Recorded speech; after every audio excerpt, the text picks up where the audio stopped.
Blessed House Property PH. I'm Eman Guerrero. Today, samahan niyo po akong i-house tour kayo dito sa West Avenue, Quezon City. So may kita nyo, ito po ay 3-story brand new townhouse. And ipapakita ko sa inyo kung bakit ito po yung townhouse na dapat para sa inyo kung naghahanap po kayo ng unit na maluwag at maraming parking. Tara po!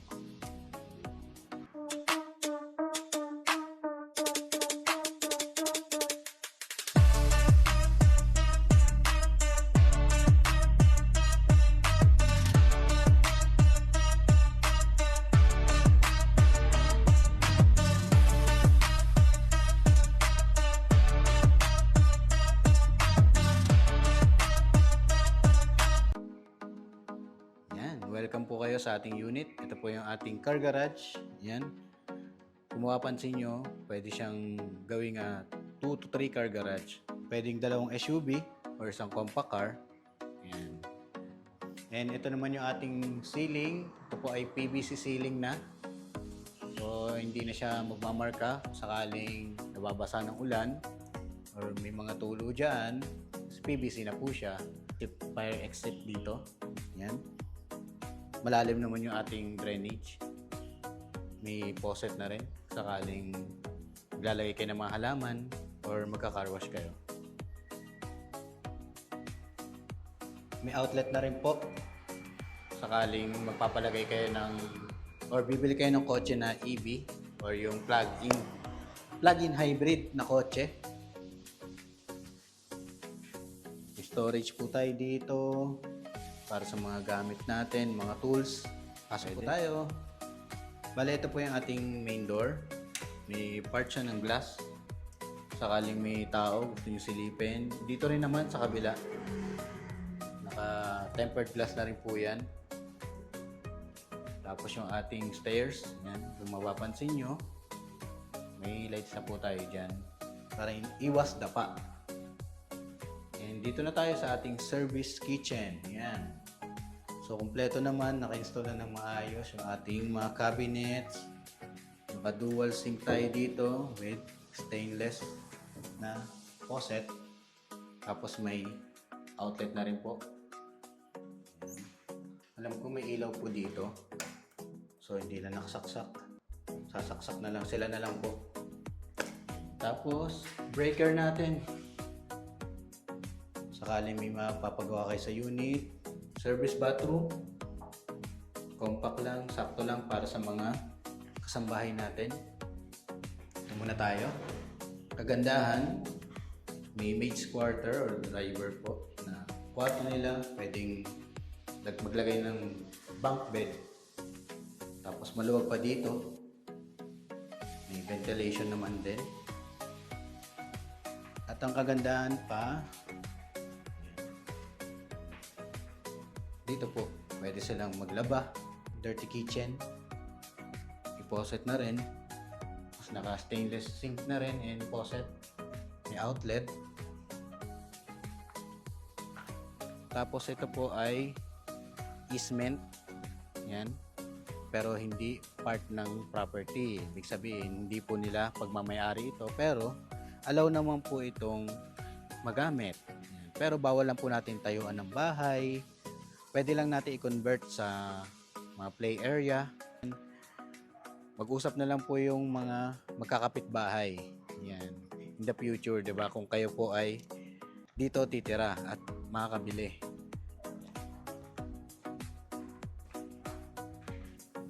You know, sarap tumambay, no? Ang sarap kasi ng ganitong yung ganitong unit, napakaluwag, napakalaki. And by the way, ito pong pinapakita ko sa inyong unit, ito po ay may lot area na 90.5 square meters. And yung ating unahang unit, yun po ay 113. Then yung kabila naman ay 106 square meters. Parehong gitna po, 90.5 yung lot area. So kaya makikita nyo, napakaluwag niya. And kaya nga ini-invite ko kayo na mas ma-appreciate nyo itong unit. Pwede nyo siyang bisitahin. Napapanood nyo ito sa aking mga vlog. Naghahanap po kayo ng maganda at maluwag na unit. Yan, may price range na 33 to 40 million. So kung afford and kaya naman, why not? bisitahin po natin. Tara, kita tayo. So ayan, ang kagandahan dito, makapal yung ating wood planks, yung topping niya. Yan, no? Maganda yung rise ng ating hagdan.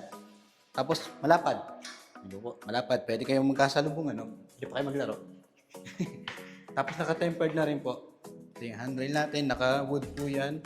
Tapos may bakal po dito sa loob. Kaya matibay. Yan. Yan. Welcome po kayo sa ating living space. Yan, no?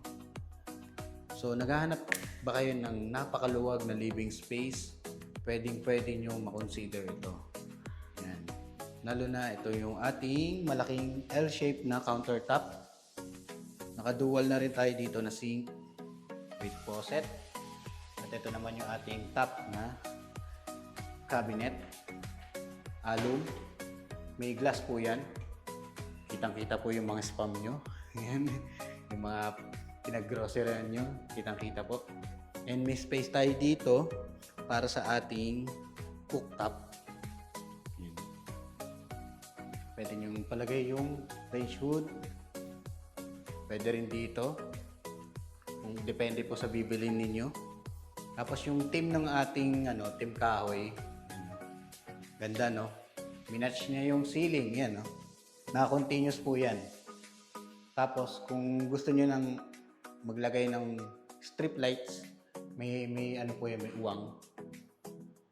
Parang ganito po yung ginawa nila. Nilagay nila ng ilaw dito. Sakaling gabi, may additional lights kayo dito. Pwede niyo ilagay yung TV niyo dito. Dito yung inyong L-shape na sofa. Tapos, even ito ay na-match sa ating team. Yan. Team kahoy. Actually, ito po ay special. Yan. Pinagawa po talaga yan dahil i-match po nila yung team ng ating sliding window. Makapal po ito. Makapal na tempered glass. Even ito. Ganda po yung device na nakakabit. Tara po, yan. Tambay tayo. Meron tayong balcony, syempre. Sa kagaya kung 5'2", hindi, hanggang dito lang siya. Pero safe naman. Dahil kahit sumandal ka, matibay naman. Makapal yung ating tempered glass yung nilagay dito. Tapos dito naman located yung ating ladder in case na may emergency.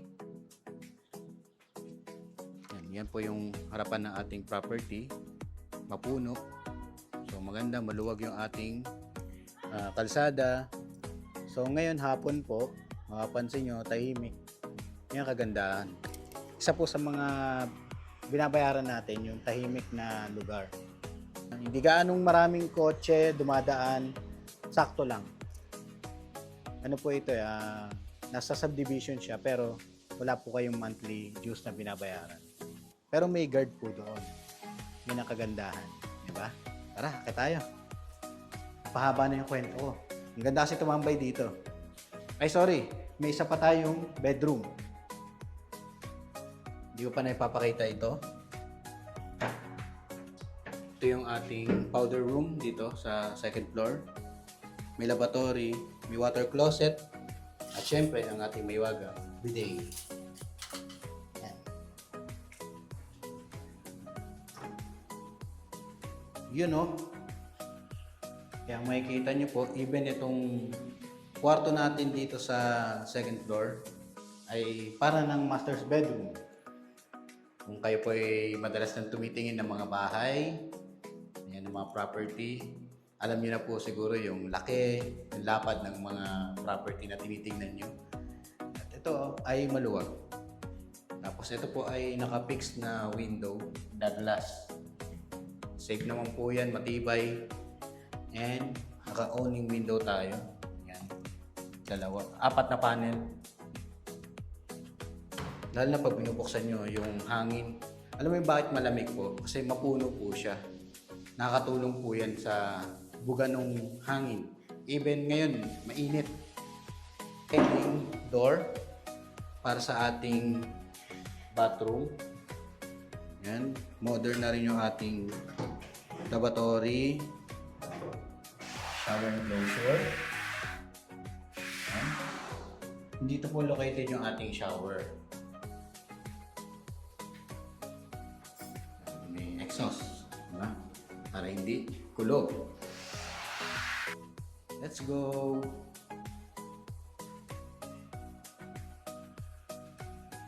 Excited na ba kayo na makita yung ating master's bedroom?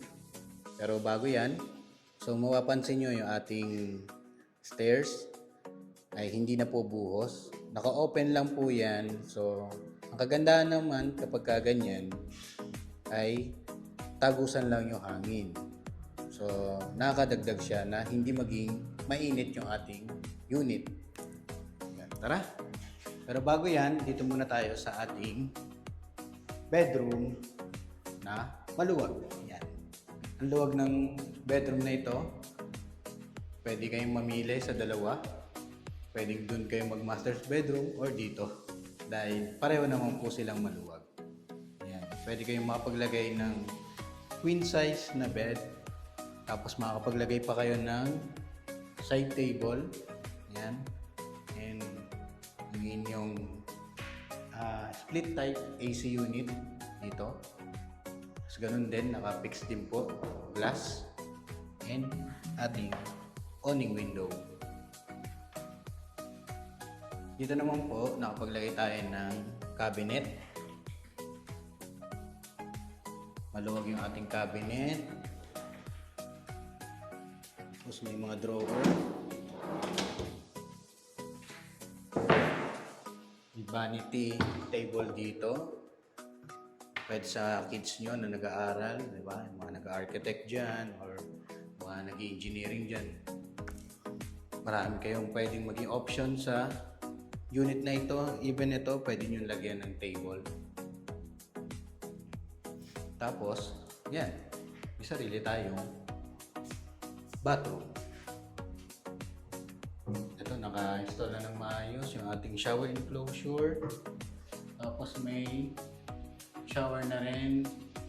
So maluwag naman siya. So kung naghahanap lang kayo ng maluwag, presko na unit, pwede nyo makonsider ito. Tapos ito na, yung ating walk-in closet. Para kila mami, daddy, kila tita. Yan. Diba? Ang dami nyo pwedeng maging option. Lagyan nyo na lang ng magandang vanity mirror dito. Tapos dito, open concept lang yung ating cabinet. Para kita nyo agad yung mga OOTD nyo. Tapos may mga drawer na rin.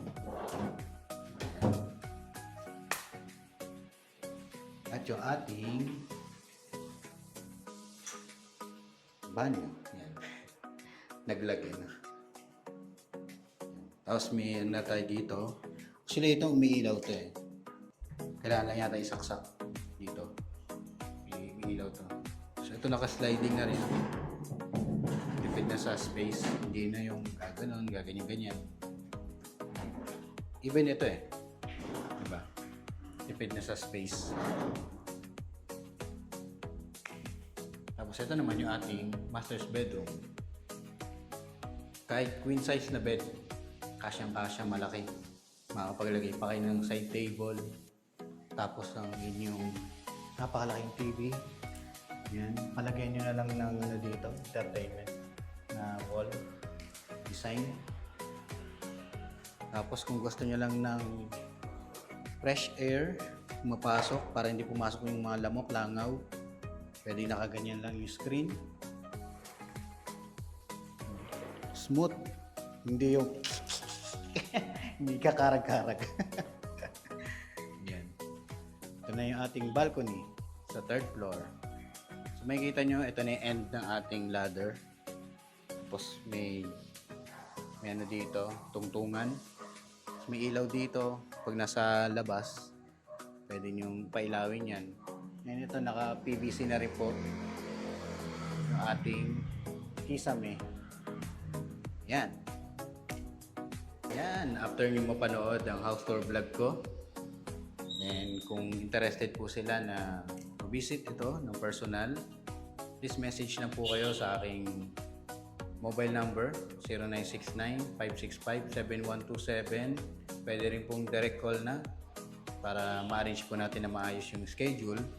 And pwede rin kayong mag-message sa aking social media account, TikTok, YouTube, and Facebook.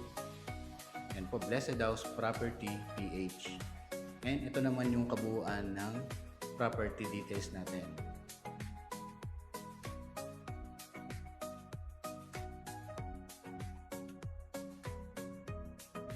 So ayan, in-encourage ko po kayo na personal siyang i-visit. And kung ready naman na yung budget nyo to invest, message lang po kayo, tawagan nyo lang po ako. And pwede rin po kayo magbigay ng komento, feedback, and pwede rin nyo rin po i-share sa mga kilala nyo na naghahanap ng property, lalo na dito sa Quezon City. And by the way, ang unit natin ay napakalapit lamang po sa SM North, Trinoma, Delta, even sa Timog dahil ito po ay West Up. So maraming salamat po sa inyong patuloy na pagsubaybay. Aasahan ko po ang inyong feedback, ang inyong tawag. Message lang po. Maraming salamat po. God bless. See you po.